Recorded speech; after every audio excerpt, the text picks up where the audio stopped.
আমরা মানুষকে এইভাবে সেবা দিব এবং নিজের পকেট ভারী করার জন্য আমরা সংগঠন করি না। আমরা নিজেদের টাকা সংগঠনকে দিয়ে আমরা আন্দোলন সংগ্রাম করি। একটাই মাত্র আমাদের আশা যে দুনিয়ার জীবনে কার্যক্রম করে আমরা আপনারা আমাদের কাজে আমাদের যে দৃষ্টিভঙ্গি নিয়ে আমরা চলি সেই দৃষ্টিভঙ্গিতে আপনাদের সহযোগিতা চাই। সে কারণটা হচ্ছে যে আমরা একটা ইনসানপূর্ণ ইসলামী রাষ্ট্র কায়েম করতে চাই, ইনসানপূর্ণ ইসলামী রাষ্ট্র কায়েম করতে চাই। আল্লাহ রাসূল যেভাবে ইসলামী রাষ্ট্র কায়েম করে গেছেন, আমরা মনে করি বাংলাদেশ জামাত ইসলামী একই প্যাটার্নে ইসলামী রাষ্ট্র প্রতিষ্ঠার কাজ করে যাচ্ছে। সেই ক্ষেত্রে আমরা চাই যে আল্লাহ রাসূল যে প্যাটার্নে করে গেছেন বলতে উনি জেল খেটেছেন, উনি হিজরত করেছেন, উনি অনেক অত্যাচার নিহত হয়েছেন, তারপরে ইসলাম থেকে কিন্তু উনি দূরে সরে যান না। একসময় বদরের যুদ্ধ হয়েছে এবং সেই যুদ্ধে মুসলিমরা বিজয় লাভ করেছে, একসময় মক্কা বিজয় হয়েছে, সেখানে বিনা যুদ্ধে জয় লাভ করেছে।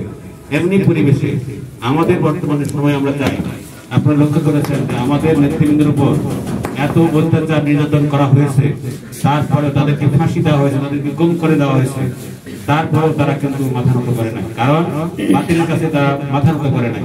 আর এটাই হচ্ছে রাসূলের সুন্নাহ। আমরা চাই বাংলাদেশ জামাত, তারপরেও জামাত ইসলামী কাজ করে যাচ্ছে, জামাত ইসলামী বাংলাদেশ, বাংলাদেশ ইসলামী ছাত্র শিবির, বাংলাদেশ ইসলামী ছাত্র সংস্থা, শ্রমিক কল্যাণ ফেডারেশন, এই সমস্ত সংগঠন মিলে বাংলাদেশের জমিনে ইসলামী স্টেট কায়েম করার জন্য আমরা প্রক্রিয়া চালিয়ে যাচ্ছি। সেক্ষেত্রে একটি ইনসানপূর্ণ দেশ কায়েম করার জন্য যে মানসিকতা দরকার, আপনারা লক্ষ্য করেছেন যে ডাক্তার শফিকুর রহমান মানবতা ফেরিওয়ালা যেভাবে ধর্ম বর্ণ নির্বিশেষে গোটা দেশে যেভাবে মানুষের সেবা করে যাচ্ছেন, আমরা যদি ক্ষমতা যেতে পারি, আল্লাহর অশেষ মেহেরবানিতে ইনশাআল্লাহ বলতে পারি যে আমরা মানুষকে এইভাবে সেবা দিব এবং নিজের পকেট ভারী করার জন্য আমরা সংগঠন করি না।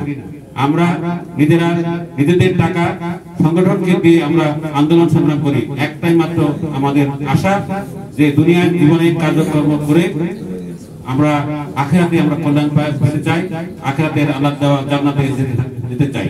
সেই কারণে আমাদের কোনো কিছু ক্ষতি হলে আমরা আলহামদুলিল্লাহ বলি, ইন্নালিল্লাহি বলি। আপনারা জানেন এই জুলাই আন্দোলনের 24 সালের এই আন্দোলনের নতুন দেশ গড়ার আন্দোলনের অনেক ক্ষতি হয়েছে এবং ব্রিটিশ সরকার পালিয়ে গেছে। সেক্ষেত্রে আমাদের অনেক কষ্টের বিনিময়ে আমরা আজকে স্বাধীনতা পেয়েছি। আমরা 17 বছর ধরে আপনাদেরকে এইভাবে ডেকে আপনাদেরকে আহ্বান করাবো এই সুযোগ আমাদের ছিল না।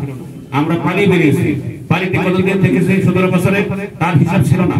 আপনারা লক্ষ্য করেছেন আমরা কত বছর খবর খেয়েছি, বাগানে পুলিশ এসেছে, বাড়িতে কোনো রকম বের হয়েছে, পুলিশের তারা খেয়ে আমরা বাগানের ভিতরে বসে আছি, কখন পুলিশ সংকেত আসবে, তারপরে আমি বাসায় ফিরে যাব অথবা আমার জায়গায় ফিরে যাব। এইভাবে কষ্টের পর কষ্টে আমরা দিন যাপন করেছি। আজকে আমাদের এতদিন পরে আমাদের কিছুটা স্বাধীনতা আমরা পেয়েছি। আমরা চাই সংস্কার হোক, সংস্কারের পরে নির্বাচন হোক। আমাদের পরিস্থিতি হচ্ছে এটাই, যাকে সংস্কার না করে, ঘর মেরামত না করে, আমাদের দৃষ্টিভঙ্গি পরিবর্তন না করে আমরা নির্বাচনে গেলে আমরা আবার ভরাডুবি হব। আমাদের সেই লাউ সেই কদু একই অবস্থা তৈরি হয়ে যাবে।